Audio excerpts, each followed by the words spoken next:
আশা করি সবাই ভালো আছে, সুস্থ আছে, আমিও ভালো আছি। আজকে উঠেছি সকাল 6:30টায়। উঠে দুয়ারে জল দিয়ে মুখ হাতটা ধুয়ে এসে ছেলেকে ছাতু করে দিলাম। আর আজকে টিফিন করিনি, ছেলেকে ছাতু করে দিলাম। ছেলে খেয়ে বেরিয়ে গেছে। তারপর আমি সমস্ত কাজ সেরে স্নান করে পুজো দিয়ে এসে আমি চা ছিল সেই চাটাকে গরম করে টোস্ট বিস্কুট দিয়ে খেলাম। দাদাভাইকেও টোস্ট বিস্কুট আর চা দিলাম, খেয়েছে। আর মেয়ে বলছে আমি খাবো না, চিড়ি ভাজা খাবে, আজকে আর টিফিন করবো না। তারপরে দুপুরে রান্নার দিকে চলে এসেছি। আজকে কী রান্না করবো সেটাই তোমাদেরকে দেখাবো, তোমার দেখতে দেবো 5 থেকে 6 মিনিট। দেখো আজকে মোচা রান্না করবো। মোচাটা আমি কালকে রাতের বেলা কেটে রেখেছিলাম, কাটতে সময় লাগে বলে আমি কেটে রেখেছিলাম। আর একটা রেখে দিয়েছি, ওপরে 3-4টে ওপরের খোলা ছাড়িয়ে এলাম, ভেতর দিয়ে এলাম মোচার ফুল বেরোবে। ভেতরে যে ছোটো একটা কাঠি আছে শক্ত, এই কাঠিটাকে ফেলে দিতে হবে। একটা পেঁয়াজের খোলার মতন আছে, এটা ফেলে দিতে হবে। সব ফেলে দিয়ে আমি সব কুচিয়ে নিয়েছি। আর ভেতরের অংশটা একদম কচি থাকে, সেটাকে আর ফেলতে লাগে না, সেটা দিয়ে কুচিয়ে নিয়েছি। এর মধ্যে আজকে চিংড়ি মাছ দিয়ে মোচা হবে। আমি বটিও নিয়ে নিয়েছি। আর যে চিংড়ি মাছ এনেছে তার বাজার থেকে, আমি চিংড়ি মাছ এখন কেটে নেবো। কেটে এগুলো জল থেকে ধুয়ে ভালো করে ধুয়ে নেবো, দেন নুন মাখাবো। আর চিকেন আছে, চিকেনটাকেও ধুয়ে নেবো। আমি আগে এগুলো কেটে কুটে ধুয়ে নেবো।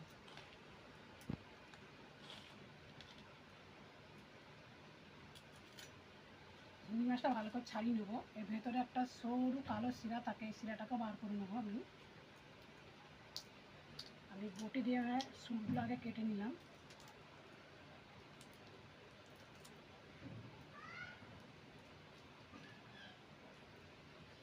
এর ভেতরে একটা কালো সুর আছে, কালো একদম। এটা হচ্ছে মেন জিনিস, না ফেলে দিলে এটা পেট ব্যথা করে, পেট খারাপ করে। আমি এইভাবে সব চিংড়ি মাছগুলো কেটে নেব। চিংড়ি মাছ আর সব সবজি কাটতে আমি বসেছি 10টায়, উঠেছি 11টায়। চিংড়ি মাছ কেটে যে ধুয়ে রেখেছি, এবার নুন হলুদ মাখাবো। নুন আর হলুদ দিয়ে দিচ্ছি, এবার মাখাবো। আর মোচাটাকেও ধুয়ে জল থেকে দুবার করে ধুয়ে আমি থালায় তুলে রেখেছি। আর এই যে মোচার জন্য আলু, দুটো আলু ডুমো ডুমো করে কেটে আমি ধুয়ে রেখেছি। মোচাটাকে প্রথমে আমি প্রেসারে সিদ্ধ করে নেবো। আর চিংড়ি মাছটা নুন হলুদ মাখিয়ে নেবো। আর যে আদা রসুন কাঁচা লঙ্কা গোটা জিরে নিচে মিক্সিতে পেস্ট করবো। এটা 2টো তরকারি মশলা আছে। আর দোকানে গেছিলাম 11টার সময়, দোকান দিয়ে এসে এই যে চাল ধুয়ে ভাত বসিয়ে দিয়েছি। এখন বাজে 11:15। আর এদিকে পেঁয়াজ কেটে রেখেছি 2টো বড় বড় সাইজের, ধুয়ে আমি কুচিয়ে নিয়েছি দুটো তরকারির জন্য। আর যে চিকেনের জন্য আলু মুড়ো মুড়ো কেটে আমি ধুয়ে রেখেছি। আর এখানে চিকেনটা ধোয়া আছে, আমি নুন মাখাবো। বন্ধুরা ভাত হয়ে গেছে, ভাত নামিয়ে নিয়েছি। আর চিকেনটা কষছি, আর মোটার তরকারিটা লাস্টে করবো। রান্না করতে অবশ্য দেখছি দাদা ভাইরা বলে ঘরে কী করে, সকালে সমস্ত কাজ ছেড়ে রান্না করতে গিয়ে এই অবস্থা। রান্না করার সমস্ত গ্যাস মুছতে হবে, বাসন মাজতে হবে, ঘর বান্না গোছাতে হবে, মোছামুছি করতে হবে, আবার খাওয়ার পরে থেকে মাজা সাজা করতে হবে, আবার জল তুলতে হবে, জামা কাপড় তুলে গোছাতে হবে, সন্ধ্যাবেলা ধোয়া আছে, আবার কিছু কাজ আছে সেগুলো করতে হয়। দাদা ভাই বলে কী করো ঘরে বসে। আর চিকেনটা কষা হচ্ছে সেটাই তোমাকে দেখাতে দেখো।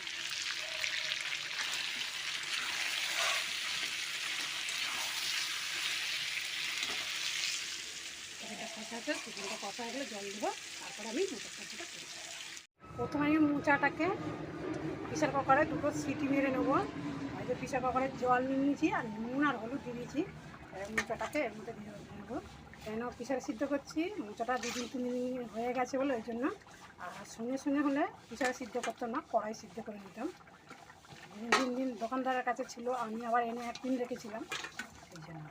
আর মোচাটা ভেতরে যে সিটটা বলেছিলাম, ওই সিটটা না ফেললে ওটা একটা কাঠির মতন শক্ত, রান্না করলে ঘাস ঘাস লাগবে। ওটা ফেলে দিলে তরকারিটা ভালো হয় আর জিনিসটা মাখা মাখা হয়, নরম থাকে।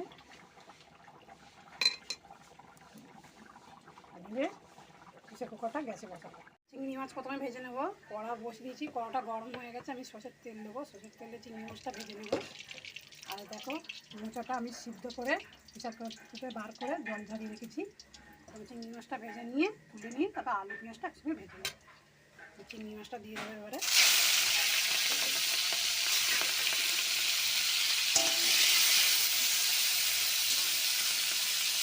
মাছটা ভাজা হয়ে গেছে, আমি তুলে নিয়েছি।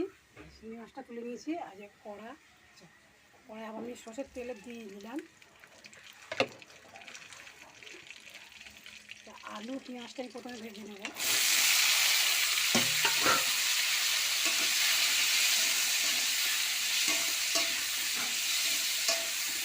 আলু পেঁয়াজ ভাজা হয়ে গেলে সব মশলা দেবো। চিংড়ি মাছের জন্য আলু পেঁয়াজ ভাজা বসেছিলাম, আলু পেঁয়াজ ভাজা হয়ে গেছে, আমি সব মশলা দেবো এবারে লাল লাল করে ভেজে নিয়েছি।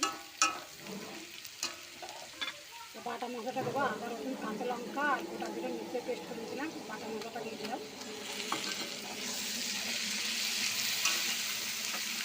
এখানে গুঁড়ো মশলা আছে হাফ চামচের কম, নুন আছে, হলুদ আছে, জিরে গুঁড়ো, ধনে গুঁড়ো, লঙ্কা গুঁড়ো, সব মশলা দিয়ে দিলাম। মশলা ভেজে নেব।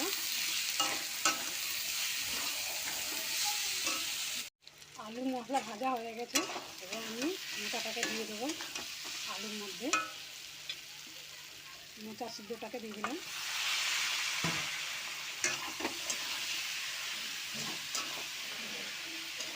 আর চিংড়ি মাছ ভাজাগুলো দিয়ে দেবো, একসঙ্গে কষবো।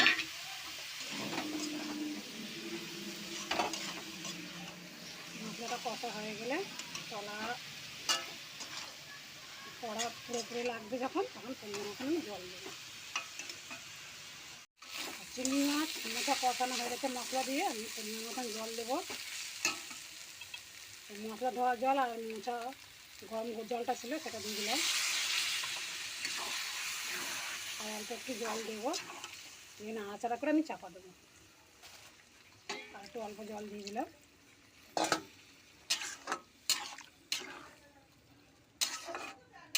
এবার আমি চাপা দেবো।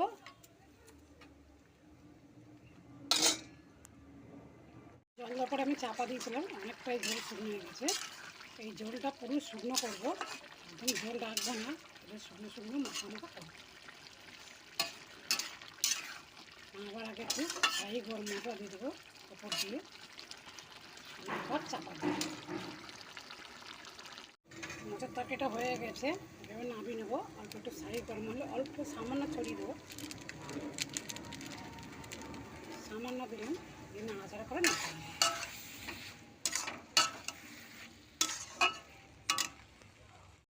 রবিবারের দুপুরে আমার রান্না হয়ে গেছে, আমাদের এদিকে বৃষ্টিও শুরু হয়ে গেছে। হয়েছে সাদা ভাত, এটা হচ্ছে মোচা চিংড়ি। মোচা হচ্ছে দু রকমের, একটা সাদা মোচা, একটা লাল মোচা। এটা হচ্ছে লাল মোচার তরকারি, চিংড়ি মাছ দিয়ে মোচা একদম শুকনো শুকনো করে রান্না করেছি। আর হচ্ছে চিকেন আলু দিয়ে কষা লাল লাল করে। আর এই রান্না হচ্ছে দুপুরবেলা, এই খাবো। আর বন্ধুরা, তোমরা এভাবে রান্না করে খাও, ঘরোয়া রান্না। আর আমার ভিডিও দেখতে থাকো, পাশে থেকো, সঙ্গে থেকো, সাপোর্ট করো। তোমরা সব ভালো থেকো, সুস্থ থেকো। এখন বাড়িতে কেউ নেই, দাদাভাই গেছে জল আনতে, মেয়ে গেছে এক বান্ধবীর বাড়িতে, আর ছেলেদের সকালবেলায় বেরিয়ে গেছে। দাদাভাই আসলে একসঙ্গেই খাবো।